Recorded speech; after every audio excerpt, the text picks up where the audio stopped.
Navi Mumbai CBD Belapur Navi Mumbai माननीय आयुक्त व संचालक कार्यालय नगर परिषद प्रशासन यांच्या कार्यालयासमोर आम्ही अर्धनग्न आंदोलन व त्यानंतर आमरण उपोषण करत आहे।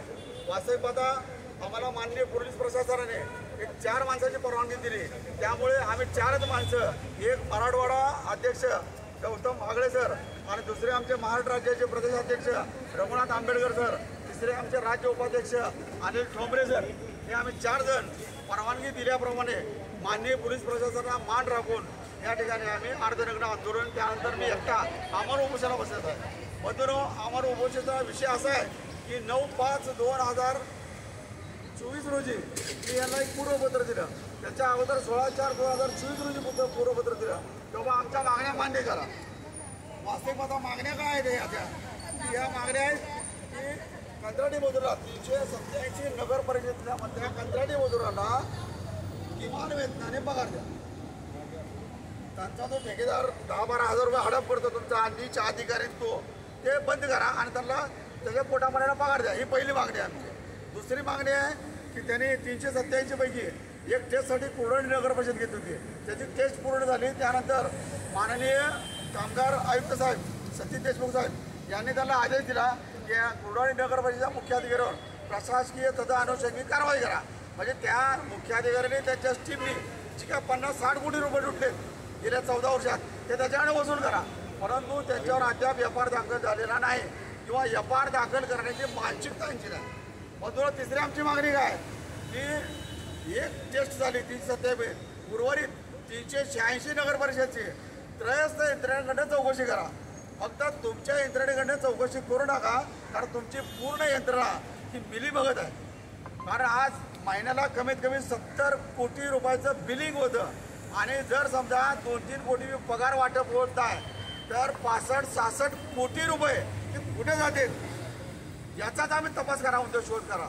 कारण गेले 14 वर्ष झालं या नीच लोकांना महाराष्ट्राचे पुरोगामी विचाराला याने काळीमा भासलेले आहे। अहो, गटार काढणारे मातामोरीचे 12,000 खायचे, 10,000 खायचे, अरे तुम्हाला 1.5 लाख रुपये पगार आहे।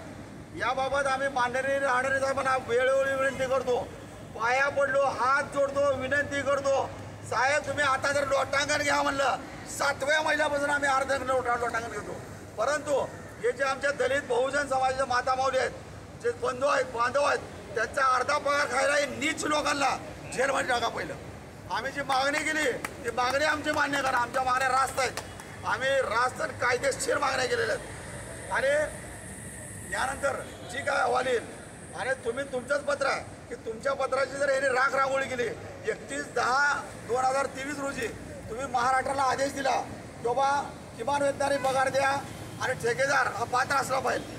संपूर्ण 2000 ठेकेदार बोगस आहेत, कारवाई करत नाही तुम्ही, मग ठेकेदाराला पाठीशी घालता, अधिकाऱ्यांना पाठीशी घालता। मग विचार करा आमच्या आणि हे सगळे जे कामगार कायदे आहेत ते महामानव डॉक्टर बाबासाहेब आंबेडकरांनी केलेत, मग तुम्हाला महामानव डॉक्टर बाबासाहेब आंबेडकर कायदे मान्य नाहीत का?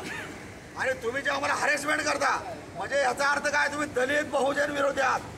आज आम्ही तुमच्यासमोर अर्धनग्न झालोय आणि याच्यानंतर अमर उपोषण 2.5 वाजल्यापासून मी अमर उपोषणाला बसणार आहे। साहेब माझा प्राण जरी गेला तरी चालतो।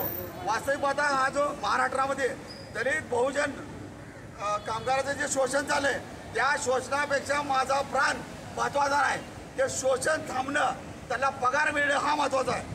परंतु या तुमच्या नीच नालायक बेशरम अधिकाऱ्यांना समजना।